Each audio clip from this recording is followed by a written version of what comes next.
Assalamu alaikum, my name is Hannah and this is Pepper and Pine. Welcome to day 2 of Qur'an Journaling for Surah Kahf. So today we're going to work on the 4 themes of Surah Kahf, and those are the 4 trials or the fitna.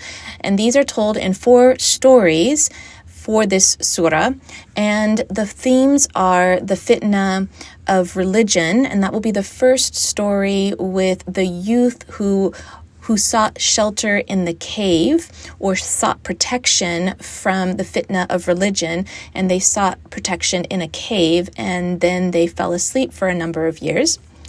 And then there is the story of the 2 gardens, and that is the fitna of wealth. And then there is the story of the fitna of knowledge, and this is the story of Khidr and Prophet Musa alayhi salam. And then there is the story of Dhul Qarnayn, and that is the story or the trial of power. And so I'm going to be illustrating the themes by doing the palm tree and the grapes to illustrate the 2 gardens. And then I've got some mountains sort of in the background that are going to be the cave. And then I'm going to have a couple other illustrations for the other 2 themes. However, I don't like any of the illustrations that I do for this lower half, and I'm trying to work with it and trying to make it better, but one thing after the other kind of goes wrong with this. When I was doing the coloring with the mountains, part of the pencil was like the wooden part kind of gouged into the paper, and it left all of these streaks, these indentations that when I went to color over it, you could see that, and it didn't look so great. And then I'm doing the scroll, which turned out okay, in the bottom corner, and that's to illustrate the theme of the fitna of knowledge. And then I do add a little fish kind of in the corner because that's part of the story. And then I do a crown to represent the fitna of power, but I do it in pencil first, and then I go over it in color pencil, and then I finally go over it again in the fountain pen, and it just doesn't look good. And then I'm writing the themes around each of these illustrations, but I really don't like the way that turns out as well. And then when I'm trying to write the other themes and just little bits about the stories, and I'm doing it over the color pencil, it just doesn't sit well. There's too much wax in the color pencil, and the fountain pen is just not sticking to it.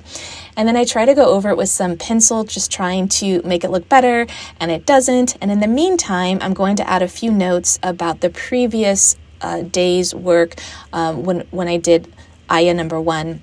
So I'm going to actually cover the whole bottom part. And at first I was going to just take out the entire page and start over, but that would have been such a bad use of time because I spent so long on the cover page and so long on the first half.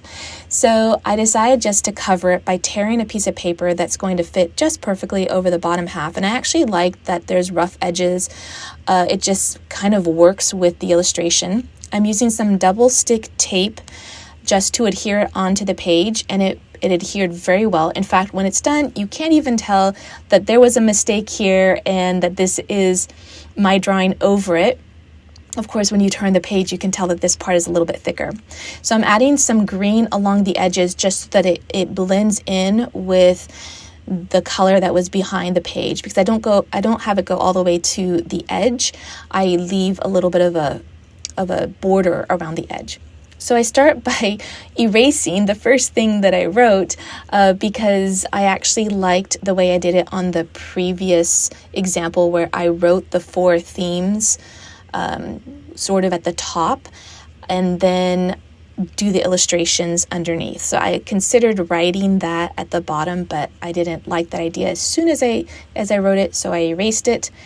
And then I went ahead and I did the palm trees on the one side for the gardens, and I have a scroll again for the story of the fitna of knowledge, and this time I added a basket with a fish that looks more like a shark, but it's really cute, so I'm keeping it.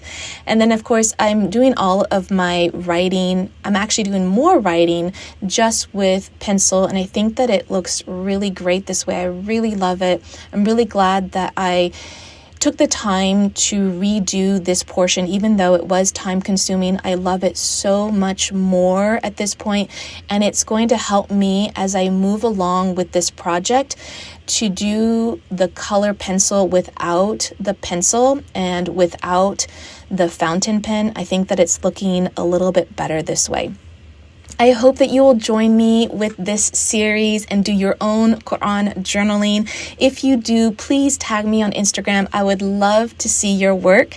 You can find more details with the supplies that I was using for this project on the blog post that accompanies this video. You can find that link down in the description box below.